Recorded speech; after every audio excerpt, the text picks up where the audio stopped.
Sixth standard 10th chapter സമുദ്രങ്ങളിലൂടെ. Pacific സമുദ്രം ഏറ്റവും വലുതും ആഴമേറിയതുമായ സമുദ്രമാണ് പസഫിക്.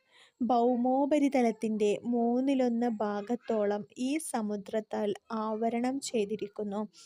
ഏറ്റവും കൂടുതൽ ദ്വീപുകൾ കാണപ്പെടുന്നത് ഈ സമുദ്രത്തിലാണ്. ഫിലിപ്പൈൻസ്, ജപ്പാൻ, ഹവായ്, ന്യൂസിലാൻഡ് എന്നിവയാണ് പസഫിക് സമുദ്രത്തിലെ ചില പ്രധാന ദ്വീപസമൂഹങ്ങൾ. പസഫിക് സമുദ്രത്തിൻ്റെ ഭാഗമായ മരിയാന ട്രഞ്ചിലെ ചലഞ്ചർ ഗർത്തമാണ് ലോകത്തിലെ ഏറ്റവും ആഴമേറിയ ഭാഗം. നിരവധി ഗർത്തങ്ങളും സജീവ അഗ്നിപർവ്വതങ്ങളും ഈ സമുദ്രത്തിൻ്റെ സവിശേഷതയാണ്. പസഫിക് ലോകസഞ്ചാരിയായ ഫെർഡിനാൻഡ് മഗല്ലനാണ് പസഫിക് സമുദ്രത്തിന് ഈ പേര് നൽകിയത്. അദ്ദേഹം ഈ സമുദ്രത്തെ മാർ പസഫിക്കോ എന്ന് വിളിച്ചു. ഈ വാക്കിന് ശാന്തം എന്നാണ് അർത്ഥം.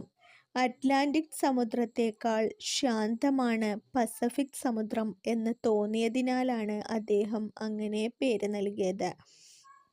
വലുപ്പത്തിൽ 2ാം സ്ഥാനത്തുള്ള സമുദ്രം അറ്റ്ലാന്റിക്.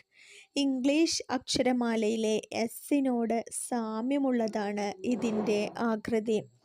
ലോകത്തിലെ ഏറ്റവും തിരക്കേറിയ സമുദ്രപാത അറ്റ്ലാന്റിക് സമുദ്രത്തിലാണ് ഉള്ളത്.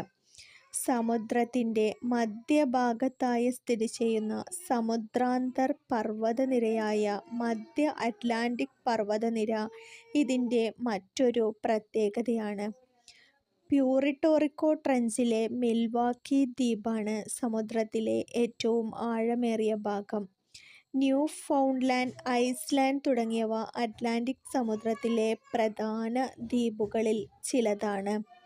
കൂടുതൽ SCRT വീഡിയോകൾക്ക് ഈ ചാനൽ സബ്സ്ക്രൈബ് ചെയ്ത് ലൈക്ക് ചെയ്യുക. താങ്ക്